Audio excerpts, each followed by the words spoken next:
All right, 2012. Yeah, before we even start this thing, what's the guy who makes these movies? What's his name? Emerson? Roland Emmerich. Roland Emmerich. Fuck you. Fuck you. You sound upset. Oh my god. It was a 3-hour coma. Occasionally interrupted. But some of the most awesome special effects sequences that at least I've ever seen. I mean, those were detailed. The first earthquake was good. The second thing that happened when they're trying to outrun the volcano, just like they outran the earthquake, as silly as it sounds, it was less impressive the more times I saw this. Yeah. Well, what does that need to be 2.5 hours for? There's your verdict, I guess. So here's mine. Jesus. You know, I'm reviewing, as we are reviewing this, I'm reviewing War of the Worlds, which is in the category of what I've called the blow up the world movies, and this certainly is. Mm-hmm. And I said that review that I can't, Armageddon, it's pass or fail. Pass or fail, right. Not good or bad. Right. And when I say not good or bad, a big fucking F. Sorry. Right. Well, F. When I say that these things aren't good or bad, what I mean by that is if let's say for the sake of argument that I liked this movie, if you come back with, dude, that movie sucked, that's fine, because the movie doesn't really matter very much. Yeah. So, like I said, pass or fail, this is fail, dude. This was fail all over the place. I mean, like I said, the special effects sequences were awesome, and I wish I had seen just those in the theater. It should have been a ride. It should have been a ride at Great America. I don't know if it should have been a ride or not, but it reminds me of, or I can see somebody, I've said this about other special effects films before too, just bringing in these scenes and saying, here's what we can do. Like it's just a demo, and they're sticking in all of these unimaginative, horribly written, in terms of the dialogue, scenes.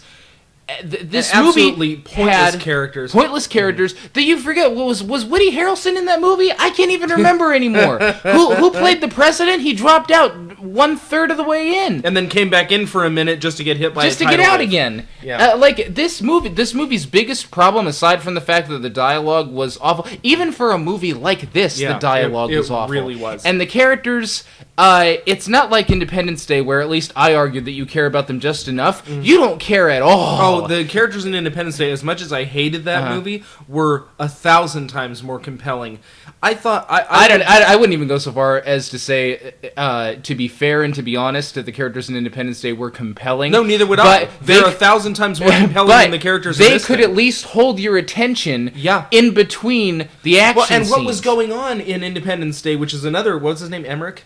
Emmerich, yes. Which was another Emmerich film. It was one of the only ones that he did that I liked. Well, because the thing is, like I said, didn't like the movie, but I felt like we were building up and building up and building up to the aliens, and what you said in your review was true, where you build up and then you have an alien fight, and then you build up and you have the nuke thing, and then you build up and none of this was build up. It was all filler. Yes. It was 2 hours of filler. It was. Interrupted by one special effects sequence. Well, 3. Well, but they had 3 big special effects sequences. The earthquake was the best and one. When those special effects sequences are coming in, I was laughing and enjoying myself. You know, I was like, "Holy shit!" Yeah. But most of the time, I found myself laughing where I shouldn't have been. Oh yeah, and that we can point out a couple of times where we laughed. Off the top of my head, I can't think of it. But I just can think of the ash cloud when they had to announce that there was a dangerous ash cloud, and like as they're doing this, you can see in all directions there's an ash cloud surrounding you. So why do they? You know why they said that? Because they needed the audience to know that this was Las Vegas. Yeah. So like, there's a dangerous ash cloud coming toward Las Vegas. We know we're in it. We're running for our lives. Or the thing where I guess he wants to go into Yellowstone, and they're trying to keep people out of Yellowstone, and the way they're doing this is they've got a chain link fence that is of a lesser grade than the one outside my apartment complex, with a convenient little bar that you can step on to get over chain link. And he lets his kids go over this thing. Like, no, there's nothing dangerous over there. There's no reason this fence would be here. Oh, I've never seen this before. Hop it, kids. But then once they get over the fence, 1,000 MPs come toward them like, why weren't you guarding the fence? It's like, how did you circumvent our chain link fence? Our chain link fence, and we were hiding behind the mountain to see if anybody was going to cross the fence, and then we drive out there with our cars and helicopters. As Richard Roper once said, howlingly awful. Yeah. Yeah, Roland Emmerich. I hope I'm pronouncing that right. It's either Emmerich or Emmerich. I don't know. But who cares? He also did The Day After Tomorrow. Mm-hmm. This was not that bad. No, it wasn't. In fact, more happened in this. Yes, much more. I think more happened in the movie called Paint Drying. Than happened in. I'll tell you, I enjoyed Armageddon more than this, and I thought that was another one that was on the level of Armageddon was just overdone. But you know what? As I was watching 2012, I'm thinking done. They were trying too hard in Armageddon, right. So maybe I should give them a little more credit than I did because at least they tried. They just overtipped their hand. Mm-hmm.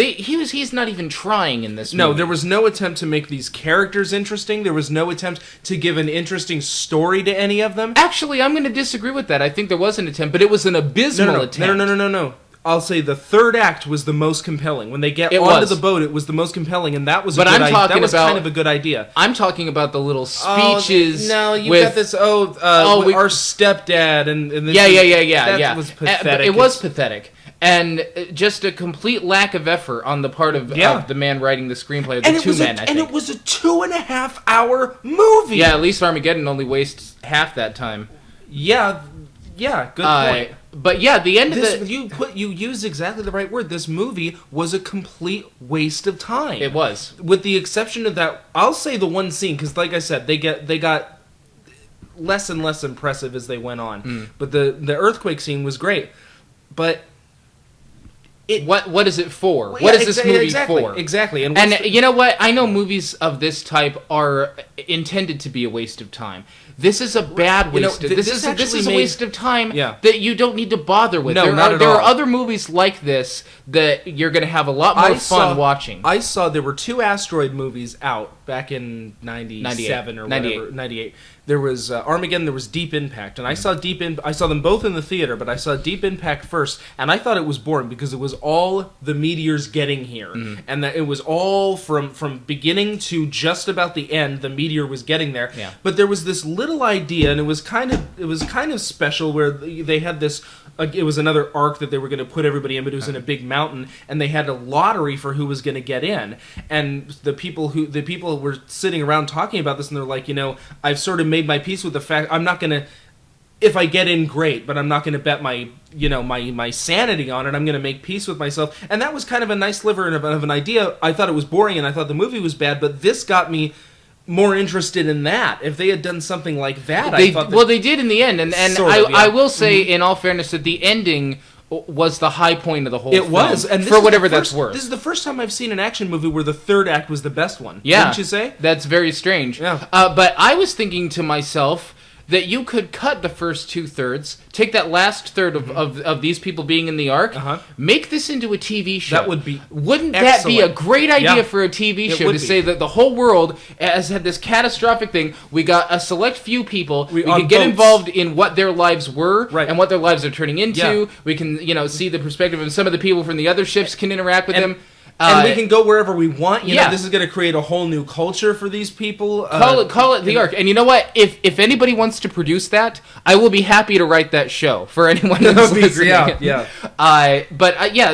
These are ideas that are better used for purposes other than this movie. And you don't throw in this dysfunctional family with the stupid stepdad in competition with the. Don't throw that thing in. Don't throw the stupid. Woody Harrelson. They had the same idea going in Independence Day. Yeah. But they cut a lot of it. The crop duster, that guy, he was supposed to have all these problems with his kids and this and that, and they did much more scenes that he cut because I think even he realized that it's not really appropriate to get into something like that when you're just doing a stupid Love the World movie. This movie has no idea what its identity is. It doesn't know I have never seen a movie that has less of a structure than this film. There is no beginning, middle, or end. And I even said in Armageddon, Bram Stoker's Dracula had less of a structure than this movie. Yes, it did. Yeah. Aside from that... So, just off the top of my head, sorry. It did. No, it did. Yeah. But Armageddon, I said, it doesn't build, it just continues. Yeah. This does too. Oh my God. But yeah. I cared more in Armageddon. Can you believe that? I actually cared more, even despite the fact that they were beating me in the face. Because Armageddon had lively characters and archetypes, and this had Nothing. No. Every character was flat. Every character was underdeveloped. But you know what? There's a lot of talent in this movie, and I am so sorry that I don't know any of these actors' names. But the guy who played the main Russian character, he's very good. He is very good. And everybody was doing their best. They're better. They didn't have anything to work with. No. And Woody Harrelson, where the fuck did that casting decision Woody, come from? what the fuck am I doing in this movie here? I guess they're just like, we need a weirdo. Well, Woody. Hey, that's the first thing that comes into my mind when I hear weirdo. What a waste. Yeah. I don't know what else to say about this. I feel that I have been robbed of time. I really do too. And I was going to come on here. I had so little to say about it at first that I was going to come on here and talk about the healthcare legislation that was recently passed. But I decided to talk about the film instead. Yeah. If for anyone who paid to see this, I'm sorry. You have my utter sympathies. Anybody who... although I have to say, the earthquake scene would have been nice to see in the theater. Yeah, that. That would have been great to see in an IMAX. Play it over and over and over again. Or you know what? If this was still in the theaters, I would recommend to people that they pay for a better movie. Just walk in when that scene comes on and leave. Exactly. All right. See you later, folks.